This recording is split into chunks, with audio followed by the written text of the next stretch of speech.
Magical line की माँ बकरी। तो एक तरफ से एक नौजवान खूबसूरत बब्बर शेर निकलता है और सीधा बकरी के पास आके कहता है, ये माँ। तो आप सोच रहे होंगे कि ये बकरी को अपनी माँ क्यों कह रहा है और एक शेर की माँ बकरी कैसे हो सकती है। तो इसके लिए आपको पूरी स्टोरी देखनी पड़ेगी। तो चलें शुरू से शुरू करते हैं। एक दफा एक बहुत ही खूबसूरत जंगल था और उस जंगल के सारे जानवर बहुत ही प्यार से अपने जंगल में रहते थे और उस जंगल का कोई भी राजा नहीं था। अगर उस जंगल पर कोई भी आफत आती तो सारे जानवर मिलकर उसका सामना करते थे और हमेशा मिलजुल कर रहते थे। और एक दिन ऐसा हुआ कि उस जंगल में एक खतरनाक जादुई नागिन आ जाती है और वो जानवर को ढूंढने लग जाती है।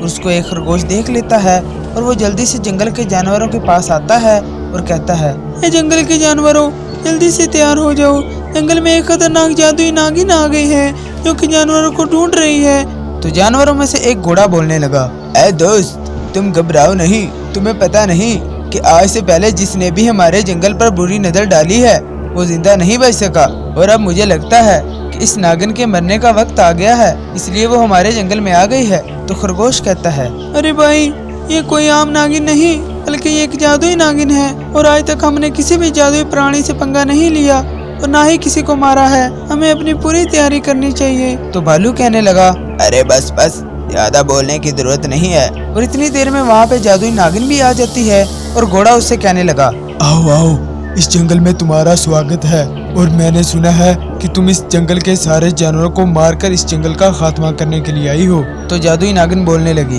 अरे ओ दुष्ट घोड़े, तुम बहुत तेज बन रहे हो, पहले तुम्हारी ही जान लेनी पड़ेगी।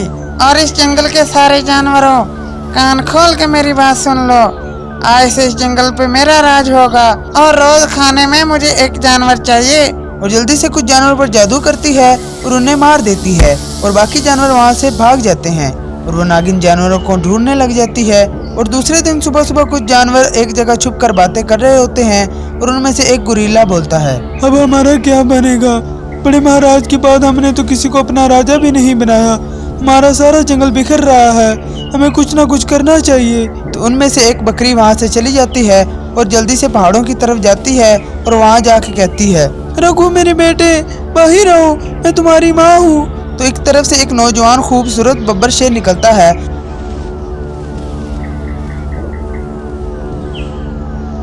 और सीधा बकरी के पास आके कहता है, ये माँ। और बकरी कहती है, मेरे बेटे, जिस दिन के लिए तुम्हें पाल पोस के बड़ा किया था, आज वो दिन आ गया है। चलो मेरे साथ, हमारा जंगल खतरे में है। और रघु शेर बकरी के साथ चल पड़ता है और वो दोनों जंगल में आ जाते हैं और सारे जानवर रघु शेर को देखकर हैरान हो जाते हैं और बकरी से पूछते हैं कि ये कौन है। और बकरी कहती है, तुम लोग परेशान नहीं हो, ये राजा राघव शेर के बेटे रघु हैं। हुआ कुछ यूं के आज से चंद साल पहले जब हमारे जंगल में एक दुष्ट मैजिकल बाघ आ गया था और उसने हमारे राजा शेर और हमारी महारानी को मार दिया था। ये उस वक्त बहुत ही ज्यादा छोटे थे और एक जगह रो रहे थे और उस दिन इनको मैं वहाँ से ले गई थी पहाड़ों की तरफ और इनकी परवरिश की और इनको बड़ा किया ताकि ये बड़े होकर हमारे जंगल की रक्षा कर सकें। और सबसे बड़ी बात, इनके पास जादुई शक्तियाँ भी हैं। और सारे जानवर बहुत ही ज्यादा खुश हो जाते हैं और रघु शेर और सारे जानवर जल्दी से इस जादुई नागिन के पास जाते हैं और नागिन कहती है, अरे तुम लोग ये अब किसको लेकर आ गए हो? जब तुम्हारे पूरे जंगल के जानवर मेरा कुछ नहीं बिगाड़ सके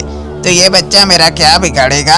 और ओ शेर, अच्छा होगा कि तुम और ये सारे जानवर मेरी बात मानो और जंगल में मेरे गुलाम बनकर रहो। इस सूरत में तुम लोगों की जान बच सकती हो। तो राजा शेर कहने लगा, अरे ओ दुष्ट नागिन, मैं इस जंगल का राजा हूँ और ये सारे जानवर मेरे हैं और ना तो मैं और ना ही मेरे जंगल में से कोई जानवर तुम्हारे आगे झुकेगा।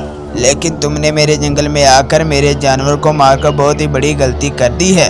अब मैं तुम्हें जिंदा नहीं छोड़ूंगा। और नागिन को बहुत ही ज्यादा गुस्सा आता है और वो आगे बढ़ने लगती है कि रघु शेर एक बहुत बड़ा विशाल और मैजिकल लाइन बन जाता है और नागिन पे हमला करता है और उसे वहीं पर मार देता है। नीति, आखिरकार बुराई का खात्मा हो ही जाता है।